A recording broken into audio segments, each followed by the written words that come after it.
ಎಲ್ಲರೂ ಎಕ್ಸಾಮ್ ಬರೆದು ಬಂದಿದ್ದೀರಾ. ಸೊ ಒಂದ್ಸರಿ ನೀವು ಯಾವ ರೀತಿ ಆನ್ಸರ್ಸನ್ನು ಮಾಡಿದ್ರಿ, ಸೊ ಆನ್ಸರ್ಸ್ ಕರೆಕ್ಟ್ ಇದೆಯಾ ಅಂತ ಒಂದ್ಸರಿ ಚೆಕ್ಔಟ್ ಮಾಡ್ಕೊಳ್ಳಿ. ಸೊ ಪೇಪರ್ ಈಸಿ ಇತ್ತು ಅಂತ ಅಂದ್ಕೊಂಡು ಈ ವಿಡಿಯೋನ ಸ್ಟಾರ್ಟ್ ಮಾಡ್ತಾ ಇದ್ದೀನಿ ಮಕ್ಕಳ. ಸೊ ಫಸ್ಟ್ ಮೇನ್, ಸೊ ಇಲ್ಲಿ 8 ಮಲ್ಟಿಪಲ್ ಚಾಯ್ಸ್ ಕ್ವಶನ್ಸ್ ಇತ್ತು ಮಕ್ಕಳ. ಫಸ್ಟ್ ಕ್ವಶನ್, ವಿಶ್ವದ ಯಾವುದೇ ಶಕ್ತಿ ಬಣಕ್ಕೆ ಸೇರದ ನೀತಿಯು ಅಂತ ಹೇಳಿಕೊಟ್ಟಿದ್ದಾರೆ. ಸೊ ಇಲ್ಲಿ 4 ಆಪ್ಷನ್ ಕೊಟ್ಟಿದ್ರು. ಅದರಲ್ಲಿ ಆಪ್ಷನ್ ಸಿ ನಲ್ಲಿರುವಂತಹ ಅಲಿಪ್ತ ನೀತಿ ಸರಿಯಾಗಿರುವಂತಹ ಉತ್ತರ. ಹಾಗಾಗಿ ಆಪ್ಷನ್ ಸಿ ಅನ್ನು ಹಾಕಿದರೆ 1 ಅಂಕ ಸಿಗುತ್ತೆ. ಎರಡನೇ ಪ್ರಶ್ನೆ, ತೋಟಗಾರಿಕೆ ಬೇಸಾಯದ ಪ್ರಗತಿಯು ಕರೆಯಲ್ಪಡುವುದು ಹಳದಿ ಕ್ರಾಂತಿ, ಸುವರ್ಣ ಕ್ರಾಂತಿ, ನೀಲಿ ಕ್ರಾಂತಿ, ಕೆಂಪು ಕ್ರಾಂತಿ ಅಂತ ಇದೆ. ಸೊ ತೋಟಗಾರಿಕೆ ಬೇಸಾಯದ ಪ್ರಗತಿ ಕರೆಯಲ್ಪಡುವುದು ಸುವರ್ಣ ಕ್ರಾಂತಿ ಅಂತ ಹೇಳಿ. ಹಾಗಾಗಿ ಆಪ್ಷನ್ ಬಿ ಸುವರ್ಣ ಕ್ರಾಂತಿ ಸರಿಯಾಗಿರೋ ಉತ್ತರ. ನೆಕ್ಸ್ಟ್ 3ನೇ ಪ್ರಶ್ನೆ, ಮುಂಬೈಯನ್ನು ಭಾರತದ ಮ್ಯಾಂಚೆಸ್ಟರ್ ಎಂದು ಕರೆಯಲು ಕಾರಣ ಏನಂತ ಕೇಳಿದ್ದಾರೆ. ಸೊ ಇಲ್ಲಿ 4 ಆಪ್ಷನ್ಸ್ ಕೊಟ್ಟಿದ್ದಾರೆ ಮಕ್ಕಳ. ಸೊ ಅದರಲ್ಲಿ ಸರಿಯಾಗಿರುವ ಉತ್ತರ, ಇದು ಅತಿ ಹೆಚ್ಚು ಹತ್ತಿ ಗಿರಣಿಗಳನ್ನು ಹೊಂದಿದೆ, ಹಾಗಾಗಿ ಮುಂಬೈಯನ್ನು ಭಾರತದ ಮ್ಯಾಂಚೆಸ್ಟರ್ ಅಂತ ಹೇಳಿ ಕರೆಯಲಾಗ್ತದೆ. ನೆಕ್ಸ್ಟ್ 4ನೇ ಪ್ರಶ್ನೆ, ಇವುಗಳಲ್ಲಿ ಅಸಂಘಟಿತ ಕೆಲಸಗಾರರು. ಸೊ ಪೊಲೀಸರು, ಬ್ಯಾಂಕ್ ನೌಕರರು, ವಿಮಾ ಕಂಪನಿ ನೌಕರರು ಇವರೆಲ್ಲ ಸಂಘಟಿತ ಕೆಲಸಗಾರರು, ಅಂದರೆ ಮನೆ ಕೆಲಸಗಾರರು ಅಸಂಘಟಿತ ಕೆಲಸಗಾರರಿಗೆ ಬರ್ತಾರೆ. ಹಾಗಾಗಿ ಆಪ್ಷನ್ ಎ ಸರಿಯಾದ ಉತ್ತರ. ನೆಕ್ಸ್ಟ್ 5ನೇ ಪ್ರಶ್ನೆ, ಮುಸ್ಲಿಮರಿಗೆ ಪ್ರತ್ಯೇಕ ರಾಜಕೀಯ ಪ್ರಾತಿನಿಧ್ಯ ನೀಡುವಂತಹ ಪ್ರತ್ಯೇಕ ಚುನಾವಣಾ ಮತಗಟ್ಟೆ ವ್ಯವಸ್ಥೆಯನ್ನು ಜಾರಿಗೆ ತಂದದ್ದು ಯಾವಾಗ ಅಂತ ಹೇಳಿ ಕೇಳಿದ್ದಾರೆ. ಸೊ ಇಲ್ಲಿ 4 ಆಪ್ಷನ್ಸ್ ಇದೆ. ಒಂದು ಚಾರ್ಟರ್ ಕಾಯ್ದೆ, ಇನ್ನೊಂದು ಭಾರತ ಪರಿಷತ್ ಕಾಯ್ದೆ, ಇನ್ನೊಂದು ಭಾರತ ಸರ್ಕಾರದ ಕಾಯ್ದೆ, ಇನ್ನೊಂದು 1909ರ ಭಾರತೀಯ ಪರಿಷತ್ ಕಾಯ್ದೆ. ಹಾಗಾಗಿ ಆಪ್ಷನ್ ಡಿ 1909ರ ಭಾರತೀಯ ಪರಿಷತ್ ಕಾಯ್ದೆ ಸರಿಯಾದ ಉತ್ತರ.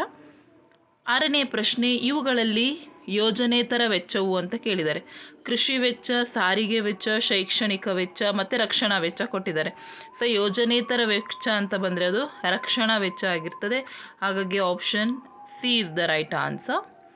ನೆಕ್ಸ್ಟ್ 7ನೇ ಪ್ರಶ್ನೆ, ಗ್ರಾಹಕರಿಗೆ ಪರಿಹಾರ ಮೊತ್ತವು ರು 10 ಕೋಟಿಗಿಂತ ಹೆಚ್ಚಾದರೆ ದೂರನ್ನು ಸಲ್ಲಿಸಬೇಕಾದ ಗ್ರಾಹಕರ ಆಯೋಗ ಕೇಳಿದ್ದಾರೆ.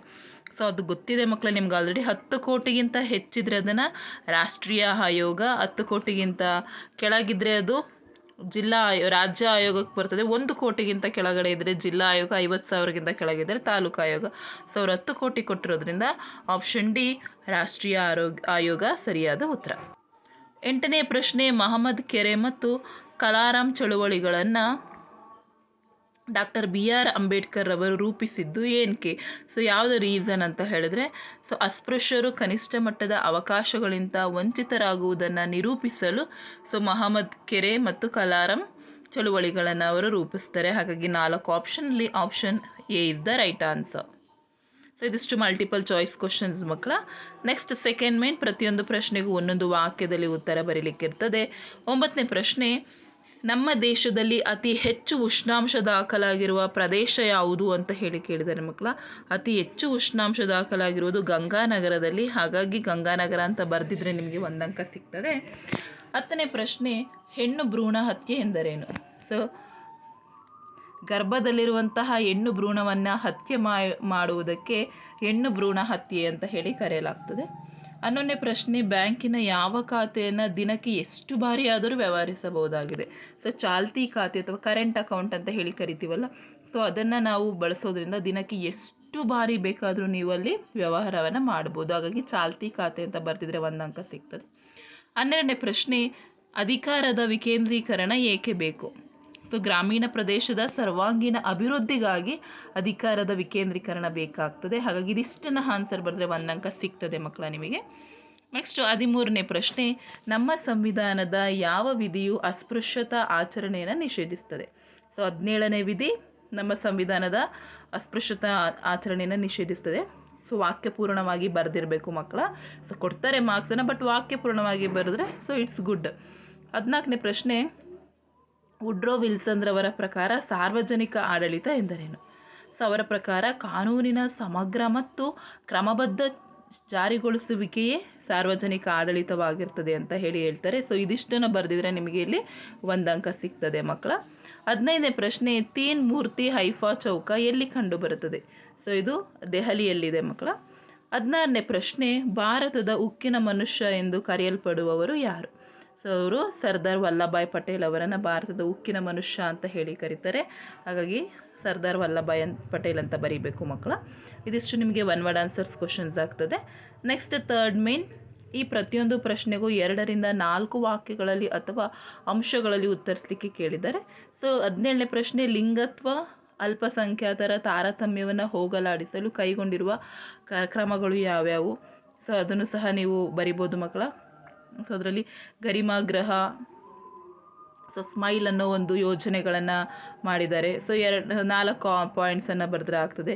ಯುನೆಸ್ಕೋದ ಕಾರ್ಯಗಳು ಯಾವುವು? ಅದು ಸಹ ಈಸಿ ಇದೆ. ಜನಮಂದೆಯು ದೊಂಬಿಗಿಂತ ಹೇಗೆ ಭಿನ್ನವಾಗಿದೆ, ಅಥವಾ ಬಾಲ್ಯ ವಿವಾಹವನ್ನು ನಾವು ಹೇಗೆ ತಡೆಗಟ್ಟಬಹುದು? ಸೊ ಇವೆಲ್ಲ ಕ್ವಶನ್ಸ್ಗಳು ಬರೆದಿರ್ತೀರಾ ಅಂತ ಅನ್ಕೋತೀನಿ.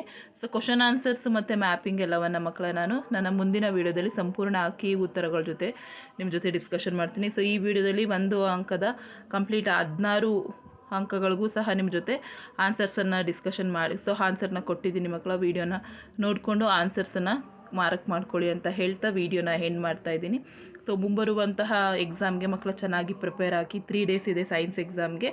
ಸೊ ಹಾಗಾಗಿ ಮ್ಯಾಥಮೆಟಿಕ್ಸ್ ತುಂಬ ಈಸಿ ಇತ್ತು, ಹಾಗಾಗಿ ಸೈನ್ಸಿಗೆ ಸ್ವಲ್ಪ ಅಪ್ಲೈಡ್ ಇದ್ದರೂ ಸಹ ಇರ್ಬೋದು. ಹಾಗಾಗಿ ಸ್ವಲ್ಪ ಎಫರ್ಟ್ ಹಾಕಿ ಓದಿ.